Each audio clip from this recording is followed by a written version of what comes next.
আপনি আপনার স্ত্রীর কাছে বসে আছেন, একটা ফুরফুরে মনে আনন্দ চিত্তে স্ত্রীর সাথে আলাপ করছেন, তার সাথে আপনি ভাব আদান প্রদান করছেন, আল্লাহর আরশ পর্যন্ত খুশি হয়ে যায়। সুবহানাল্লাহ, আল্লাহর আরশ পর্যন্ত খুশি হয়ে যায়। যতক্ষণ পর্যন্ত আপনি এইভাবে আপনার স্ত্রীর সাথে কথা বলতে থাকেন, স্ত্রীর কাছে বসা থাকেন, আপনার আমলনামার মধ্যে সওয়াব লিখতে থাকে।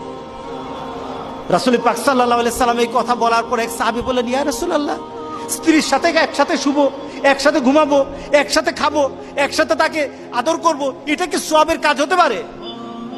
রাসূল পাক সাল্লাল্লাহু আলাইহি সাল্লাম বললেন, আচ্ছা তোমার স্ত্রীকে না নিয়ে তুমি যদি আরেকজন স্ত্রীর কাছে বসে থাকো, আছে কিনা? আছে কিনা? মজাই লাগে, উনিও খাইবেন, রেডি থাকেন।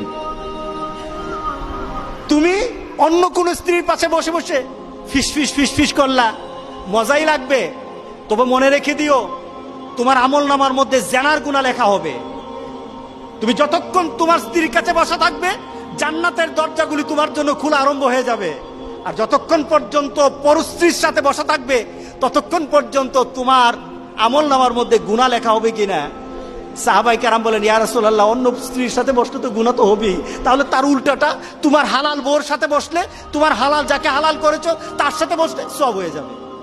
সুবহানাল্লাহ, সুবহানাল্লাহ। চাষতলে বসতে ভালো লাগে, টিভি দেখতে ভালো লাগে, আরেকজনের ভাবিকে ডেকে ডেকে মুখের মধ্যে পানি এনে দেয়, ভাবি কেমন আছেন, বউকে বলো না, বউ তুমি কেমন আছো। শরম লাগে, শরম লাগে। রাসূল পাক সাল্লাল্লাহু আলাইহি সাল্লাম বললেন যে বিয়ের মাধ্যমে স্বামী এবং স্ত্রী, ছেলে এবং মেয়ের যৌনতাকে পবিত্র করা হয়।